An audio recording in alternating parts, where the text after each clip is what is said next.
Kemudian saya yang mau cerita ya, supaya sampean bisa menghadapi dunia global ini, tak bawa tafsir Munir termasuk tadi. Kenapa orang Islam, Rasulullah SAW itu lebih senang kalau yang menang itu orang Nasrani Romawi, ketimbang yang menang itu orang Faris, dalam hal ini ateis. Karena orang ateis itu lebih ngeri. Sebetulnya beberapa penemuan sains, terutama di ilmu medis, itu orang Amerika, kayak cloning. Tapi orang Amerika itu masih dilarang oleh gereja untuk mengaplikasi. Karena nanti bayi cloning itu dipakai suku cadang. Di Amerika masih ditentang oleh fatwa-fatwa agama, baik Islam maupun Kristen. Tapi di Cina itu dipraktekkan, karena nggak ada halangan agama. Di Cina itu biasa ada kondom diolah lagi jadi alat-alat aksesoris. Di Amerika tidak ada karena masih ada agama, masih ada larangan. Sehingga orang Islam itu lebih takut kalau yang menang itu Persia, karena terus cara berpikir ternyata Tuhan itu tidak ada, langit nggak ada perannya. Jadi ketika yang menang Nasrani masih berpikir itu pertolongan Tuhan, meskipun mungkin cara mengatakan Tuhan beda dengan kita. Tapi ada satu kesamaan bahwa kekuatan samawi itu ada. Jadi disebut ghulibatir rum fi adnal ardi wa hum min ba'di ghalabihim sahlibun. Di sini diterangkan oleh Syekh Nawawi supaya kamu tidak salah paham. Sebetulnya kamu katakan misalnya wah itu paham liberal, sebenarnya saya tidak tersiksa. Cuma takut yang mengatakan seperti itu cek goblokir atau ngaji gitu. Itu aja masalah saya. Ini saya baca ini karangannya Syekh Nawawi, karena tadi kata Mbah Firjon ngaji itu harus sama orang yang bersanad. Saya ini kalah sama beliau itu berkali-kali. Secara nasab saya harus manggil Mbah. Secara silsilah ilmu saya juga kalah lagi. Saya sering disewani sama cucu-cucu Syekhona Khalil. Kiai Siddiq itu termasuk murid dekat beliau, Syekhona Khalil. Kalau itu berarti kan Gus Firjon, Ahmad, terus Mbah Siddiq. Mbah Siddiq ngaji Syekhona Khalil. Syekhona Khalil itu pernah ngaji langsung sama Sayyid Zaini Tahlan. Berarti beliau dari Sayyid Zaini Tahlan itu baru generasi kelima. Sementara saya itu sudah ke-7 atau ke-6. Saya, Mbah Mun, Mbah Karim misalnya, Mbah Hashim, Mbah Mahfud Termas, Sayyid Abi Bakar Sato yang ngarangnya Anatul Thalibin, baru Sayyid Zaini Tahlan. Berarti saya ke-7, kalah lagi. Tapi untuk jadi wali biasanya cepat saya. Karena syaratnya jadi mbah itu ngalah demi putu. Jadi kalau beliau ngotot, saya dulu Gusti, saya mbahnya. Wah itu mbah yang nggak baik. Pasti jatahnya dikasihkan apa? Cucunya dulu. Makanya Abdul Muthalib itu orang yang dapat wangsit, tapi yang jadi nabi itu cucunya.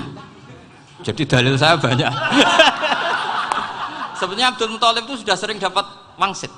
Karena saya bahasakan wahyu, nabi yang protes, enggak nabi kok dapat wahyu. Tapi sebetulnya Abdul Muthalib itu masyhur. Kalimat-kalimatnya menunjukkan bahwa beliau itu sudah dapat wahyu kalau nanti cucunya itu jadi apa? Nabi. Makanya senangnya bukan main Abdul Muthalib sama Rasulullah. Putu seneng, mbah seneng putu. Jadi mungkin, jadi sampean enggak usah protes loh. Yang jadi wali kok cucunya. Dulu betul. Dulu Mbah Hamid Pasuruan itu kalau Mbah Ahmad Siddiq ke sana, Mbah Hamid Pasuruan kalau manggil Mbah Ahmad Siddiq itu paman. Tapi pamannya minta ijazah ke ponaan. Apa ya gara-gara itu memang. Kalau itu masih berlaku apa? Ngalah tadi. Kayaknya masih hawane masih. Karena melihat tren-tren langit masih gitu kayaknya masih. Masih itu. Ya, tapi mbahnya tetap dapat jatah, tenang saja nanti. Tapi memang sebaiknya mbah itu legowo.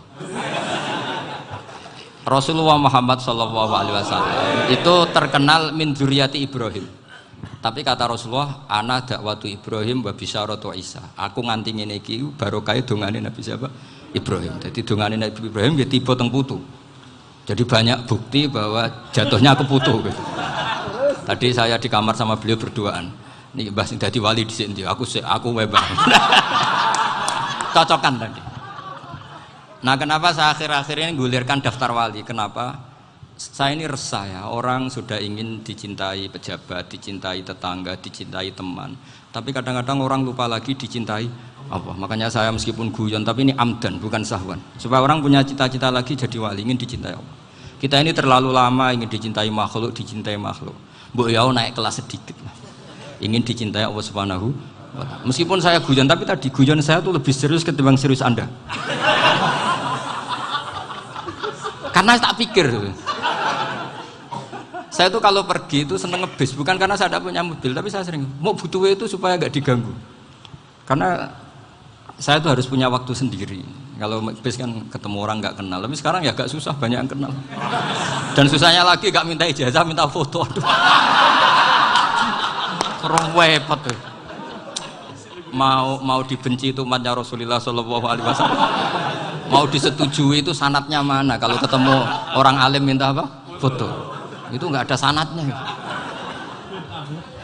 Nggak tahu saya itu mazhab dari mana itu.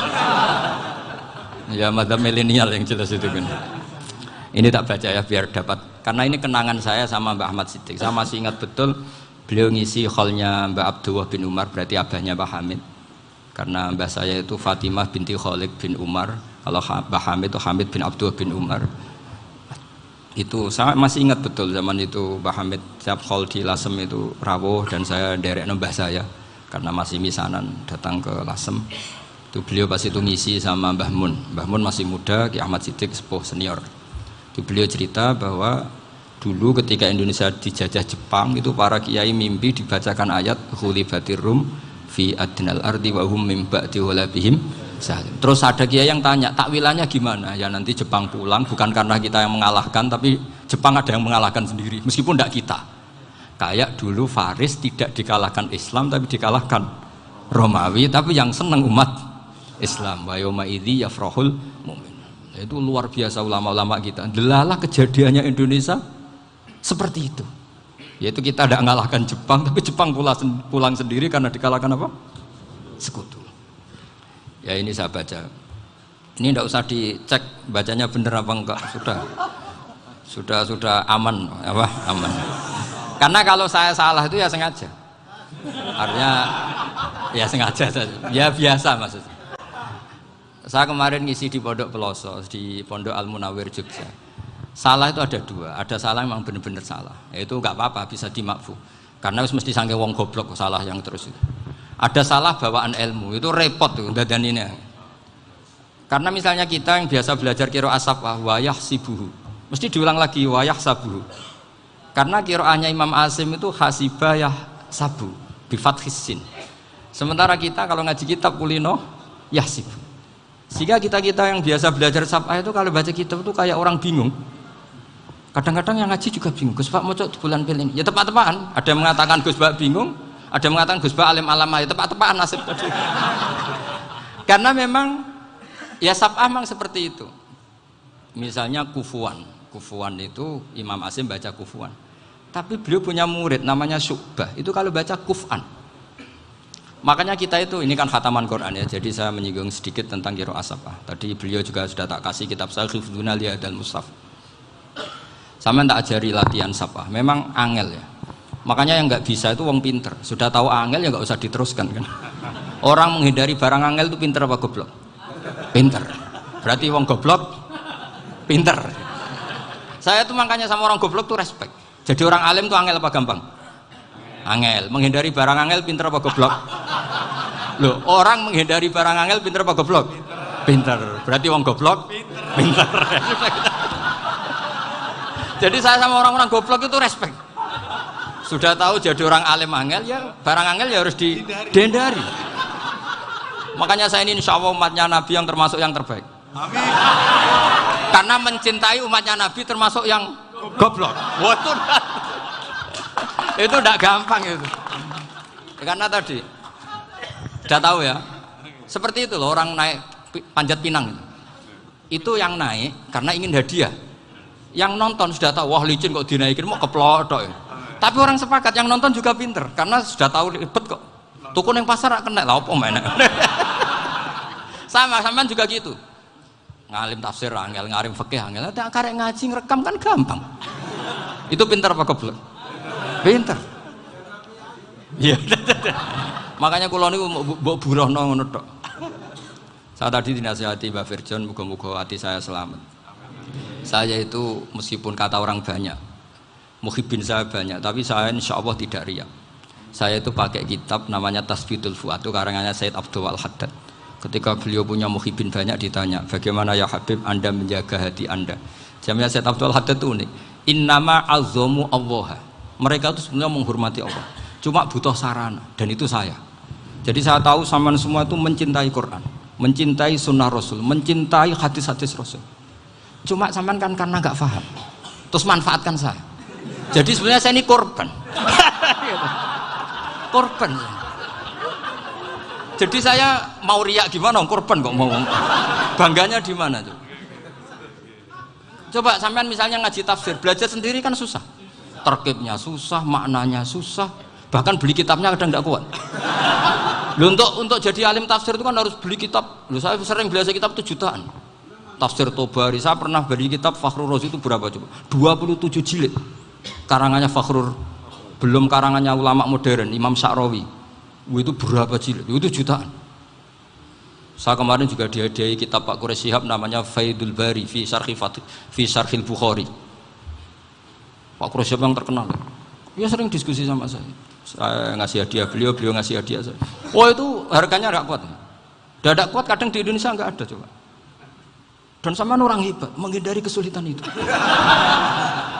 Nah, kesulitan itu sebab ngaji ikut, kalau nggak paham dirukokno rekamannya sudah gitu. Pinter mana sampean sama saya? Pinter sampean kan? Bikin sosis susah, beli aja kok repot kan. Nah, makanya nggak boleh orang bilang, wah aku goblok reso tafsir, aku wong pinter. Makanya nanti kalau saya ketemu Nabi tidak termasuk orang yang mentahkir orang Islam. Kafabil mari isman ayah kira akhahul muslim. Jadi cukup orang itu dosa kalau menyepelekan orang Islam, termasuk darani sampean goblok itu dosa. Caranya nggak darani goblok ya tadi di logika tadi. Alim itu angel, gendari angel itu pinter, berarti wong bodoh pinter ya sudah gitu. Tapi tetap bodoh. Tapi ini satu cara untuk saya respect gitu. Coba orang yang ngaji tafsir saya banyak, mungkin ribuan. Itu sebetulnya mencintai Quran. Karena Quran adalah kitab suci yang panduannya umat Islam. Sangat mencintai Quran.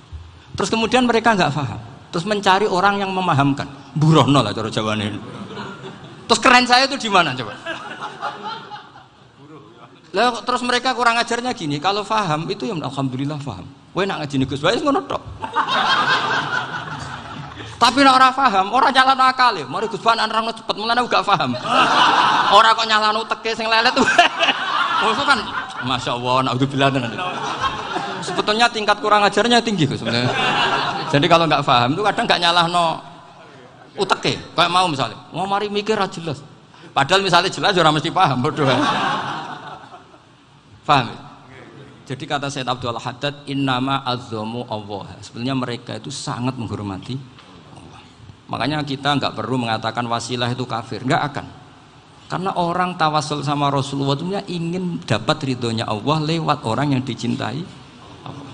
Kita mencintai wali sebenarnya, wah itu kekasih Allah. Kita mencintai itu karena mencintai Allah. Sama seperti gini, kamu mencintai kangkung apa enggak? Sebenarnya sama sekali enggak. Tapi kamu ingin sehat, ada asupan gizi. Kamu ingin tubuh kamu sehat, butuh asupan gizi. Kemudian kamu makan kangkung. Apa terus kamu cinta kangkung? Kan enggak. Cinta kesehatan kamu sama. Orang yang mencintai saya sebenarnya ingin kepuasan rohani. Saya kan termasuk kiai yang torekonya gampang. Ini swarga, kan akhirnya penggemarnya banyak. Coba kalau kamu ini neraka. Jadi sebetulnya Anda mencintai kepuasan Anda sendiri. Nah, saya ini korban.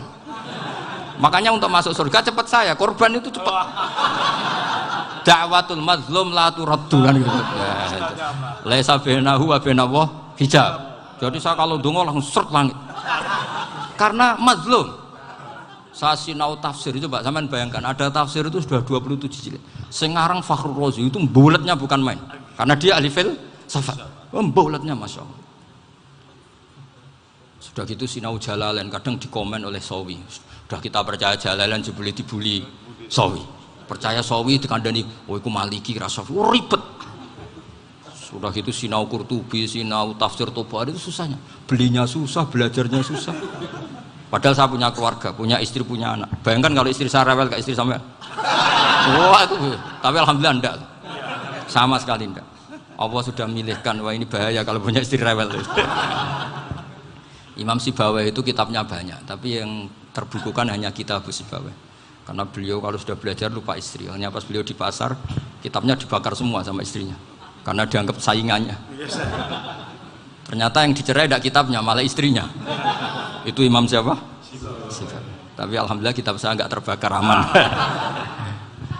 Saya teruskan ya. Jadi untuk menjaga ria dilatih innama azzamu Allah. Sebenarnya mereka itu menghormati Allah. Sehingga wasail-wasail itu sebenarnya nggak pernah jadi subjek pelaku utama, tetap Allah. Sebab itu kata Sayyid Muhammad, kamu kok mengatakan wasilah itu kafir itu gimana? Ketika innallaha qad ba'atsa lakum taluta malika. Talut itu ya manusia. PD-nya itu apa? Inna ayata mulkihi ayyatiyakumut tabut fihi sakinatum mir rabbikum wa baqiyatum mimma taraka alu Musa wa alu Haruna tahmiluhul malaika. Jadi beliau PD itu kalau bawa sunduk semacam peti sakti, sing di situ ada baqiyatum mimma taraka alu Musa wa alu Haruna tahmiluhul malaika. Ya kayak semacam jimat. Tapi saya bukan mensyariatkan jimat enggak, karena nanti banyak penjual yang pembohong juga gitu loh. Cuma cerita, kamu tidak usah mengatakan kafir. Dulu Talut PD-nya kalau bawa sunduk semacam peti kesaktian yang di situ ada baqiyatum mimma taraka alu Musa wa alu Haruna tahmiluhul malaika. Sehingga Khalid bin Walid meskipun beliau sahabat dan menyaksikan wajah Rasulullah SAW, itu bawa sya'aratun min sya'aratihi Rasulullah SAW, bawa rambutnya Nabi. Perang kemana-mana itu diletakkan di pecinya. Nanti sama tanya lagi, masa pakai peci Khalid bin Walid ini? Wah panjang, sampai itu repot. Sampai tak warai ngaji usul fikih. Usul fikih itu kalau ngaji itu ada istilah tangkihul manat. Ini mesti ini wilayah yang kita bisa berdebat sama Mbah Firjon. Dulu itu musuh saya karena saya makili Anwar, beliau makili Peloso. Tapi tahu-tahu kalah tua terus saya mengundurkan diri. Di fikih itu ada istilah, ada tangkihul manat, ada tahqiqul manat, ada tangkihul manat. Tangkih itu kira-kira gini, lafadz hadis itu dibuang sekian untuk tahu bahwa itu madarul hukmi. Misalnya gini, tak beri contoh paling gampang. Sama harus paham, kalau nggak paham nggak pinter-pinter. Ja'a a'rabiyun ila Rasulillah sallallahu alaihi wasallam. Ya karena ini menghormati Mbah Ahmad Siddiq, saya orang alim, jadi ngaji ini tetap ada suasana alim. Ya harus ada suasana alim. Nggak perlu jadi orang alim tadi, susah. Sudah ngedari susah itu pintar. Sudah itu aja. Jadi orang alim susah, ngedari barang susah pintar. Berarti orang tidak alim pintar. Nah, meskipun tetap sudah itu pegangi sampai mati nanti. Loh, jadi orang alim itu repot. Itu kata Imam Ghazali, kalau orang alim kalau mau masuk surga itu sama Allah nggak boleh. Kif, kamu nggak boleh langsung masuk surga. Coba cari umat kamu, syafaati dulu. Nah, saya takut nyari sampean nggak bisa kembali. Saya tidak punya rencana itu. Pokoknya mau masuk. Golek sampean kuaduan balik raroh dewe, repot nanti saya. Berat jadi orang alim itu berat. Ya saya teruskan ya. Ada tangkihul manat. Ja'a a'rabiyun ila Rasulillah sallallahu alaihi wasallam. Faqala ahlaktu wa ma ahlakaka qal waqatu imraati fi nahari Ramadan. Ya sidang kita, saya ini rusak ya Rasulullah. Kenapa? Karena saya menjima istri saya fi nahari Ramadan. Terus kata Nabi, kamu harus bayar kafarah. Napa Nabi kafarah? Puasa 2 bulan. Wong baru 1 hari aja terjadi gitu kok disuruh puasa 2 bulan. Ya tidak kuat ya Rasulullah. Baru berapa hari saya puasa aja kecelakaan seperti itu. Apalagi kalau sampai 2 bulan. Enggak ya Rasulullah. Ya sudah kalau gitu kamu pertama ngasih makan apa? Idku raqabah kan, pertama merdekakan budak. Tapi kan sekarang nggak ada budak, makanya terus sekarang langsung puasa. Wah ini nggak bisa semua. Ya sudah ngasih makan orang 60. Kasihkan siapa ya Rasulullah? Ya orang fakir. Saya ini paling fakir. Di kampung saya ini orang paling fakir. Jadi mulai dulu orang fakir itu hubungan suami istri itu paling lancar. Mulai dulu. Makanya orang fakir itu anaknya banyak. Karena hiburannya hanya itu. Wong Ramadan aja. Coba mau ke ATM nggak punya uang, mau antri di bank nggak punya, mau apa coba? Itu mulai dulu. Ini sanatnya mutasil.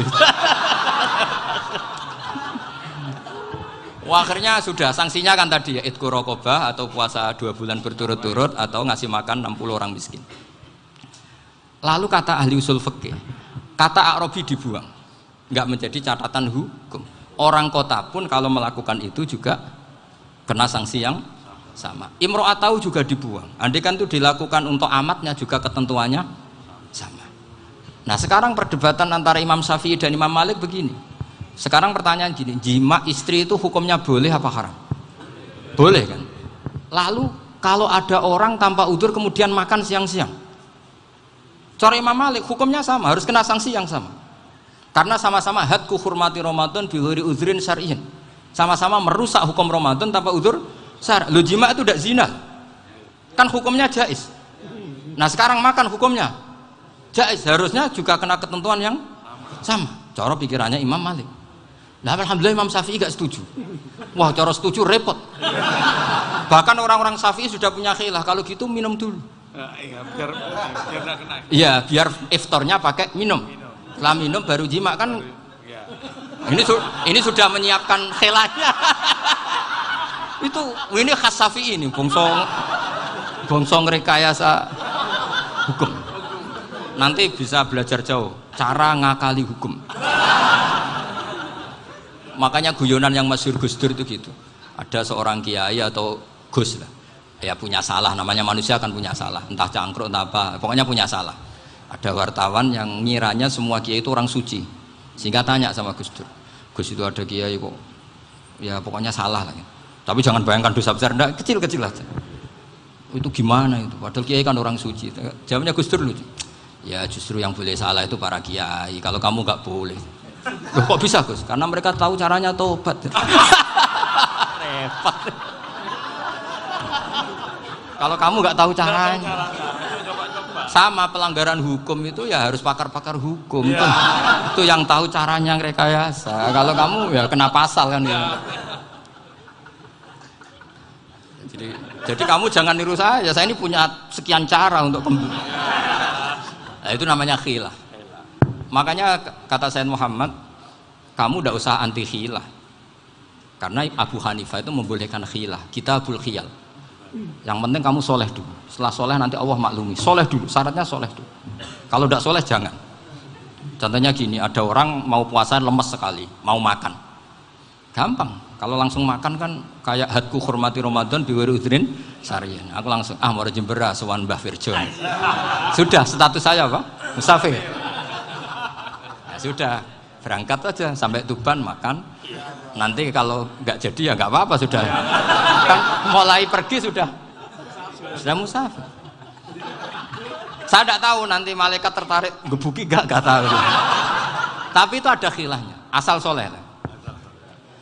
Karena kata Sayyid Muhammad dan semua kitab mengatakan itu. Kalau sama nggak tahu ya kebablasan. Nabi Ayub, nabi yang terkenal Gudiken itu siapa? Ayub ya. Nah, itu yang Israiliyatnya akan seru lah. Gudiken dikukur bek kreweng itu terlalu lah kalau itu. Untuk kreweng konti ning Arab ora ono kreweng itu sudah masalah itu. Singkat cerita, Nabi Ayub ketika diasingkan kaumnya itu kan nggak punya sumber makanan. Lah orang lelaki itu mulai dulu egois. Istrinya Nabi Ayub itu cantik sekali, udah cantik, rambutnya bagus. Makanya kamu nggak usah tanya kenapa istrinya kayak banyak yang cantik. Ya, warasatul anbiya, nggak boleh gitu. Kalau nggak cantik ya warasatul anbiya dari segi balak. Istrinya Nabi itu semuanya cantik. Nggak usah tanya sebabnya apa, pokoknya gitu, semuanya cantik. Singkat cerita, beberapa kali istrinya Nabi Ayub itu kerja demi bisa nafkahi Nabi siapa? Suatu saat itu tidak ada pekerjaan yang cukup untuk beli roti. Satu-satunya peluang dapat rezeki itu putrinya raja itu rambutnya berondoli. Terus ada sayembara siapa yang rambutnya bagus mau dibeli. Sampai rambutnya istrinya Nabi Ayub itu dijual. Nabi Ayub tersinggung karena itu mengurangi kecantikan. Jadi lelaki mulai dulu gitu. Udah nggak urun kalau istrinya nggak cantik itu komplain. Itu khasnya lelaki. Jadi kalau kamu gitu ada sanadnya juga, tenang saja ya. Komplain ya pegawai itu. Saking mangkelnya Nabi Ayub terus ngendikan la adriban naki mi'ata sautin. Kamu akan saya pukuli dengan mi'ata sautin atau dengan 100 cambukan. Atau mi'ata dikhtin atau mi'ata apalah sesuai konteks zaman itu. Engko nak muni pecut tuku konti kok ribet lagi. Singkat cerita akhirnya ketahuan bahwa istrinya menjual itu demi Nabi Ayub. Allah nggak ridho kalau kekasihnya yaitu istrinya Nabi Ayub wis perjuangan kayak gitu malah kena hukuman. Tapi Allah juga enggak ingin kekasihnya yang bernama Ayub melanggar sumpah. Padahal beliau sudah sumpah, wallahi demi Allah nanti tak pukul dengan 100 kali. 100 kali dengan lidi lah misalnya, contoh yang gampang tuh lidi. Akhirnya sama Allah dikasih satu solusi. Wa khud biyadika dighsan fadrib bihi wala tahnas. Ya sudah, lidi itu ikat jumlahnya 100. Terus pukul sekali saja. Anggap saja sudah 100. Iku pangeran sing wari ngakali ngono iku pangeran. Tapi syaratnya soleh. Syaratnya soleh. Jadi kalau kamu anti khilaf berarti anti ajarannya Allah di ayat itu. Wa khud biyadika dighsan fadrib bihi wala tahnas. Itu dulu ada, ini cerita di Ithaf. Ini cerita terakhir. Ini sudah, sama jangan tambah sudah. Terus pengumuman tadi yang nggak pernah sepuh ngutang saya itu haram tadi. Karena tadi saya punya kewajiban di rumah yang bisa menggugurkan ya kewajiban yang lebih besar. Lebih besar itu ya tadi bisa pernah guru, pernah sepuh. Yang jelas nggak umur. Umur sampean menangkap itu. Tua-tua serepet itu. Ada raja itu ganteng kaya, senengannya nikah perawan cantik. Oh, itu semua kampung mesti kenal. Mungkin digilir atau gimana pokoknya. Suatu saat ada pemuda suka sama perempuan yang di kampungnya, cantik sekali. Kemudian pemuda ini ternyata pekerja di kerajaan itu. Tiap hari ditanya, wah itu yang di kamu yang cantik siapa? Mau saya nikahin gini. Wah bahaya ini saingannya raja. Jadi yang dibidik pemuda tadi itu saingannya. Si raja ini orang yang namanya raja kan gengsinya tinggi. Kaifatang kihuha wa qad ra'aitu qad qabbalaha rajulun. Kok mbok nikah piye? Saya itu pernah melihat dicium lelaki. Wah, gak mau. Gak gelem wis kadung ditambung lan wa qad qabbalaha rajulun. Saya pernah melihat sendiri qabbalaha rajulun, dicium oleh lelaki. Wah, sudah gak minat raja langsung gak keren. Suatu saat pemuda tadi nikahi perempuan itu. Rajanya marah-marah. Kamu lelaki gak punya harga diri gini. Gak punya selera, gak punya harga diri, sudah pernah dicium orang kok tetap dinikah. Terus bilang ke raja, ta'rif manir rajul, lelaki itu siapa? Abuha. Kamu tahu lelaki itu siapa? Sopo? Abuha. Bapaknya. Saya kan hanya bilang rajulun. Pernah dicium lelaki. Lah pikirannya raja itu lelaki kue-kue ngene iki. Tapi butuhnya canom mau rojo ben gak sido itu aja tuh. Baru kayak digulirkan gitu, wakot kebalah rojulun. Wah nggak mau. Setelah itu suatu saat pegawainya tadi nikahi perempuan. Kamu nggak punya harga diri gini. Kamu tahu mandir rojul? Bapak Abu. Wah nak ngono aku gak poho. Lah monggo sakniki wis bojo kula. Ora trimo wis diambung wis macam-macam. Lah itu namanya khilah. Apa? Khilah. Kalau di Balawa disebut tauriyah atau apalah. Tapi saya tidak ngajari sampean seperti itu. Sudah pinter sebelum saya ajarin. Bangsa ngakali kan sudah pinter. Ya ini terakhir tak baca Arabnya saja nanti. Bismillahirrahmanirrahim. Biar dapat barokahnya Syekh Nawawi juga barokahnya guru-guru. Bismillahirrahmanirrahim. Wasababu nuzuli hadil ayati annahu kana baina farisa war rumi qitalun wa kanal musyrikuna yawadduna antaghliba farisu ar-ruma. Di anna farisa kanu majusiyan ummiyin wal muslimuna yawadduna ghalabatar rum ala faris liqaunihim ahla kitabin. Jadi zaman dulu orang Islam lebih senang kalau yang menang itu orang Nasrani. Kalau bandingannya ateis. Karena bagaimanapun percaya kekuatan langit. Sementara orang ateis sama sekali tidak percaya kekuatan. Apapun bedanya kita dengan Nasrani itu ada kesamaan, yaitu percaya adanya kekuatan langit. Sehingga ketika orang Romawi kalah itu orang Islam ikut susah. Paham ya? Makanya ini tak baca biar sampean enggak macam-macam pikirannya. Fab'atha Kisra saat terusnya ya pokoknya seperti itu. Akhirnya Rasulullah SAW berdoa lebih senang yang menang itu Rom karena ahli kitab. Artinya apa? Kemenangan ahli kitab adalah kemenangan makhluk atau hamba Allah yang mentautkan kekuatan kita di bumi dengan kekuatan langit. Makanya saya berharap selain kita ikhtiar medis, kita harus memperbanyak istighfar. Bagaimanapun semua itu dari Allah Subhanahu wa Ta'ala. Kita menghormati negara dengan ikhtiarnya, tapi saya mohon sekali kita juga istighfar, karena semua itu juga ditentukan oleh Allah, oleh langit. Ya, saya kira demikian. Assalamualaikum warahmatullahi wabarakatuh.